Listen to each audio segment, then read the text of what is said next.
99% of people don't know this, just how powerful the Chinese lunar calendar really is. If you open a Western calendar from 1582, you'll notice something strange. October is missing 10 days. This is not a supernatural event, but because the calendar system at that time was so inaccurate that several days had to be removed to correct it.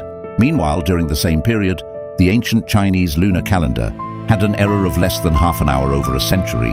Most people still don't understand whether the Chinese calendar is lunar or solar.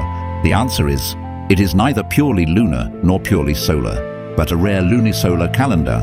This means it tracks both the sun and the moon at the same time, making it twice as complex. Even more challenging is this.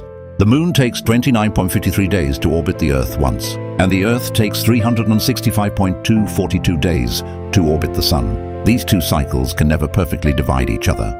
Yet ancient Chinese scholars, using only observation and calculation, kept this system running successfully for thousands of years. The precision of the calendar starts with the concept of the month.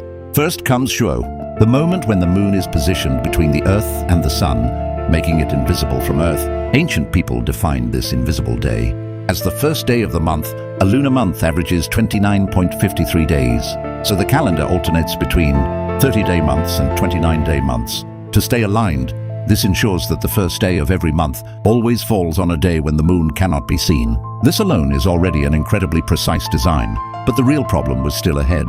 12 lunar months equal about 354 days, which is about 11 days shorter than a solar year. If left uncorrected, within a few years the Chinese New Year would drift into summer, causing chaos in an agricultural society.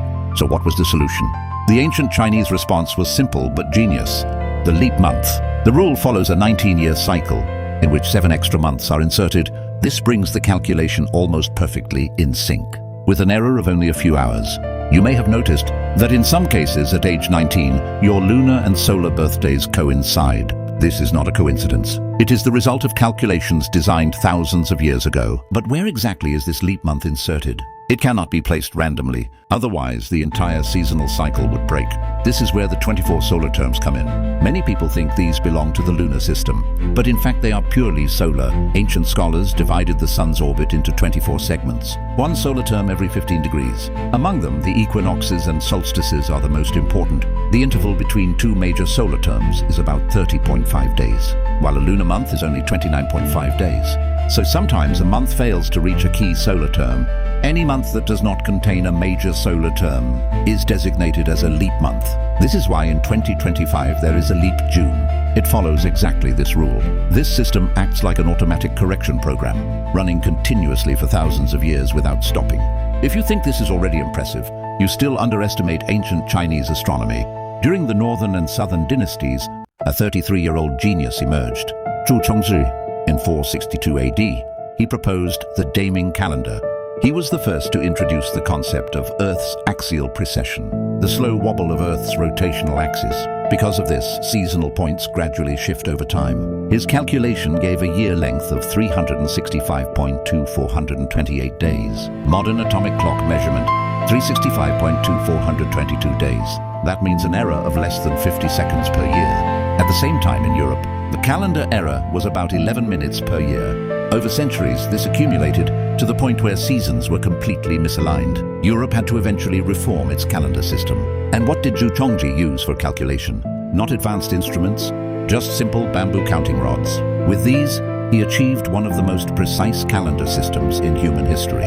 You might think the lunar calendar is just history, but it is still alive today. Even now, China's astronomical institutions recalculate the lunar calendar every year, because the motions of the Earth and Moon are not perfectly uniform. They require continuous observation-based adjustments.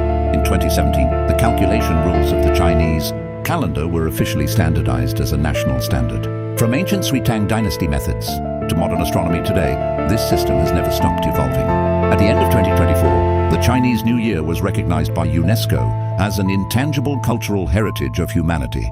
In 2025, many countries around the world have begun to observe Chinese New Year as an official holiday.